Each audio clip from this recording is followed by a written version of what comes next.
Friends, welcome to maths teaching. আমি প্রায় 1 বছর পরে আবার এসেছি। ডিউ টু হেলথ ইস্যু আমি ভিডিও দিতে পারিনি। আমার যারা বন্ধুরা আছেন, যারা কেউ আমাকে আনসাবস্ক্রাইব করে দিয়েছেন, আশা করি তারা আমাকে সাবস্ক্রাইব করবেন। আবার এই ম্যাথস টিচিংকে এগিয়ে যাওয়ার জন্য আপনারা আমার পাশে থাকবেন। চলুন, আজকে আমার ভিডিওটা কিসের উপর আছে? আজকে আমার ভিডিওটা আছে ইংলিশ স্ট্রাকচারের উপর। এর আগেও আমার ইংলিশ স্ট্রাকচারের উপর ভিডিও আছে, তবুও আমি আজকে কিছু অন্যরকম সেন্টেন্স দেখাচ্ছি। আশা করি আপনারা সবাই পুরো ভিডিওটা দেখবেন। অবশ্যই একটা লাইক করবেন, আর যারা সাবস্ক্রাইব এখনও করেননি তারা সাবস্ক্রাইব করে ম্যাথস টিচিংকে এগিয়ে যেতে সাহায্য করবেন। চলুন। আচ্ছা, আমরা জানি আমরা সেন্টেন্স একটা সেন্টেন্স মানে প্রথমে কে আসে? প্রথমে আসে সাবজেক্ট। আর সাবজেক্ট মানে কি? পার্সন স্পিচে নাউন অথবা প্রোনাউন। সাবজেক্ট মানে নাউন অথবা প্রোনাউন। যখন কোনো নেম আসছে দ্যাট মিনস সেটা নাউন।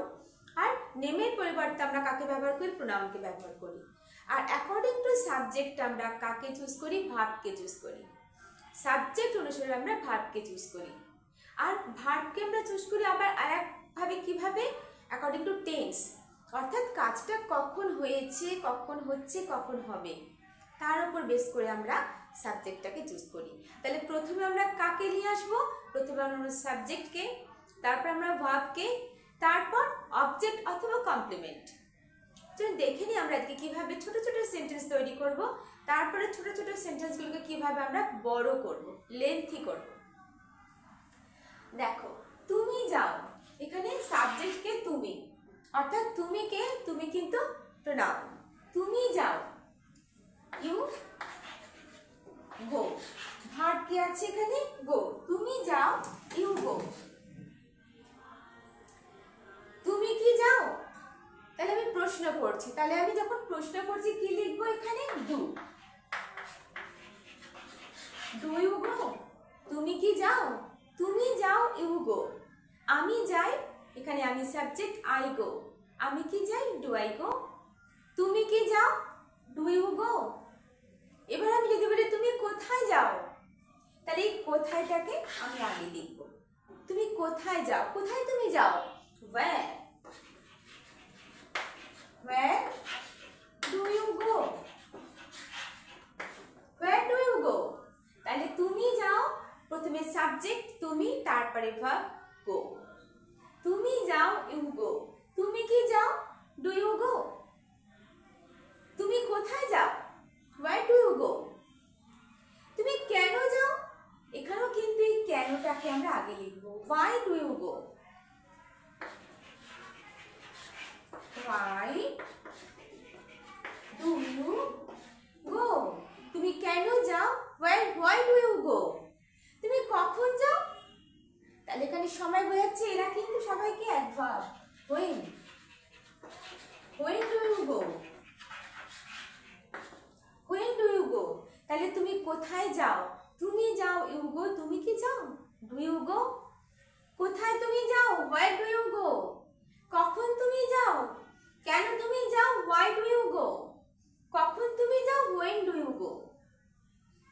তুমি কি গিয়েছিলে? যদি বলে তুমি কেমন করে যাও? How do you go?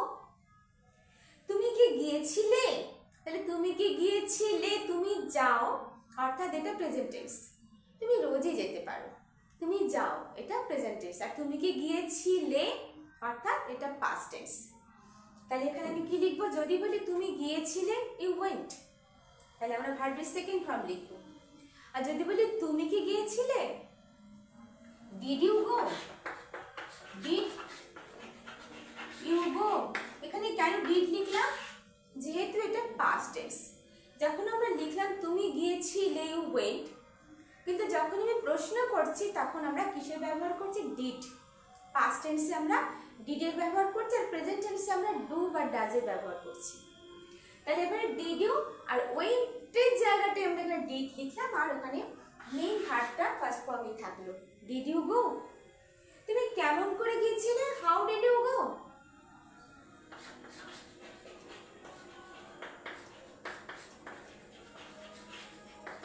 How did you go? তাহলে আমরা কি দেখলাম? প্রথমে আমরা লিখবো সাবজেক্ট, আর অ্যাকর্ডিং টু ব্যাপারটা সাবজেক্ট অনুসারে আমরা ভার্বকে লিখব। যদি এখানে থাকতো আমি বা তুমি বা তোমরা, তাহলেও কিন্তু আমি ডুই ব্যবহার করতাম। করতাম, কিন্তু যদি বলি এখানে রাম কি যায়, রাম গোজ, রাম কি যায়, ডাজ রাম গো। তাহলে যখন থার্ড পারসন আমরা ব্যবহার করব singular number, third person singular number, তখন এই ডুয়ের জায়গাটায় আমরা কি ব্যবহার করব, ডাজ ব্যবহার করব। আর এই গোয়ের জায়গায় আমরা ইএস, গোজ, এখানে গোজ হয়ে যাবে। যখন থার্ড পারসন সিঙ্গুলার নাম্বার থাকবে তখন ভার্বের সাথে এস বা ইএস যোগ হয়ে যাবে, আর ডুয়ের জায়গায় কে আসবে, ডাজ আসবে। বাট পাস্ট টেন্সে কিন্তু আমি, তুমি, সে, first person, second person, third person সবার সাথে কিন্তু আমরা ডিডের ব্যবহার করব। কখন ব্যবহার করব, কোয়েশ্চেন বোধক সেন্টেন্সের সাথে, আর অবশ্যই নেগেটিভ সেন্টেন্সের সাথেও আমরা ডিড ব্যবহার করব, এবং প্রেজেন্ট টেন্সে ডু আর ডাজের ব্যবহার করব। চলো আর কিছু সেন্টেন্স দেখে নিই আমরা।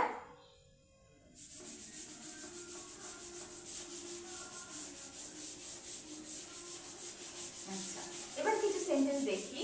দেখো সেন্টেন্সটাকে আমরা কিভাবে আমরা বড় করতে পারি। আমি যদি লিখি সে চায় বা রিনা চায়, এখানে কি লিখবো, প্রথমে চাওয়া ইংলিশটা কি, ওয়ান্ট, ওয়ান্ট, বা পছন্দ করি কি, লাইক। ঠিক আছে, তাহলে আমি লিখলাম কি, আমি যদি আমি চাই, আই ওয়ান্ট, আমি চাই,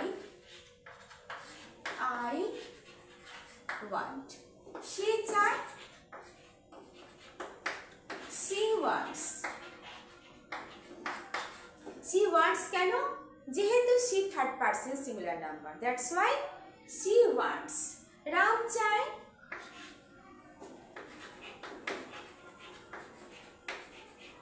রাম চায়,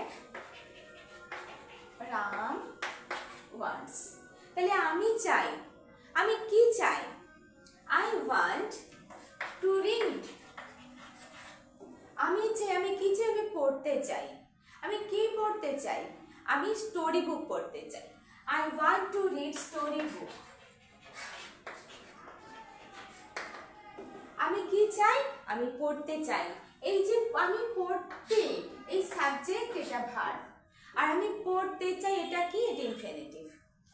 এটা ভার্বের পাশে আগে যখন টু ব্যবহার করছি সেটা ইনফিনিটিভ হয়ে যাচ্ছে।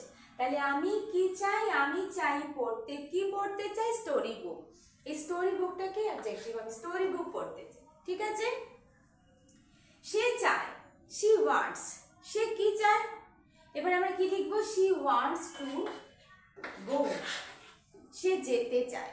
সে কোথায় যেতে চায়, he wants to go school, say school যেতে চায়। সে কখন স্কুল যেতে চায়, she wants to go to school in the morning, in the morning। সে কোথায়, সে চায়, she wants, সে কি চায়, সে পড়তে চায়, she wants to go, বা সে যেতে চায়, she wants to go। কোথায় যেতে চায়, she wants to go to school। কখন যেতে চায়, she wants to go to school in the morning। Understood? তাহলে কিভাবে আমরা একটা ওয়ান্টসটাকে আমরা একটা বড় লেন্থি সেন্টেন্স বানালাম। সে চায়, she wants, সে কি চায়, to go, সে যেতে চায়। কোথায় যেতে চায়, she wants to go to school। কখন যেতে চায়, she wants to go to school in the morning। Understood? Ram চায়, রাম ওয়ান্টস, বা রাম পছন্দ করে, রাম লাইকস। রাম লাইকস, রাম কি পছন্দ করে, Ram likes to fly. Ram likes to fly, কি উড়াতে চায়, রাম উড়াতে চায়, Ram likes to fly a kite. Ram likes to fly a kite. বা যদি বলি Ram likes to take coffee. Ram likes to take to coffee. Ram likes to take coffee and also, এবং সে আরো কি চায়, এবং সে আরো চায়, and also takes milk। তাহলে কিভাবে আমরা সেন্টেন্সকে আমরা দেখো বাড়াচ্ছি। রাম পছন্দ করে, রাম কি পছন্দ করে, Ram likes to take. Ram কি নিতে পছন্দ করে, Ram likes to take coffee. সে আরো কিছু নিতে পছন্দ করে। সে কি নিতে পছন্দ করে? এবং অলসো, এবং আরো কি? Takes milk. Ram likes to take coffee and also takes milk. Understood? তাহলে আমরা দেখছি বা কি দেখলাম আজকে আমরা আমাদের এই ভিডিওটাতে, যে আমরা প্রথমে আমরা কাকে চুজ করব? প্রথমেই আমরা আনবো সাবজেক্টকে, অর্থাৎ নাউন অথবা প্রোনাউন। সাবজেক্ট, নাউন অথবা প্রোনাউন, ঠিক আছে? তারপর আমরা কাকে আনবো? অ্যাকর্ডিং টু সাবজেক্ট আমরা ভার্বের ব্যবহার করব। আর অবশ্যই ভার্বকে আমরা ব্যবহার করব তার সময়, অ্যাকর্ডিং টু টেন্স, অর্থাৎ কাজটা কোন সময় হয়েছিল বা এখন হচ্ছে কি নেক্সট ডে হবে, সেই অনুসারে আমরা সাবজেক্ট অনুসারে আর টেন্স অনুসারে আমরা ভার্বকে চুজ করব। তারপর অবশ্যই ভার্ব, সাবজেক্ট, ভার্ব, অবজেক্ট অথবা কমপ্লিমেন্ট। নেক্সটে আমি তোমাদেরকে আবার বোঝাবো যে কমপ্লিমেন্ট আর অবজেক্ট এর মধ্যে ডিফারেন্সটা কী, বা এবং এইভাবে আরও কীভাবে আমরা অ্যাডভার্ব অ্যান্ড অ্যাডজেক্টিভ অথবা আরও কিছু ব্যবহার করে আমরা কিভাবে একটা ছোট্ট ওয়ার্ডকে একটা লং সেন্টেন্সে নিয়ে যাব, আর খুব ইজিভাবে তোমরা ছোট ছোট সেন্টেন্স থেকে বড় বড় সেন্টেন্স বানাতে পারবে। আশা করি তোমাদের আজকের ভিডিওটা ভালো লেগেছে। ভিডিওটা পুরোটাই দেখবে, আশা করি লাইক করবে, যারা এখনো সাবস্ক্রাইব করোনি তারা সাবস্ক্রাইব করবে। টাটা।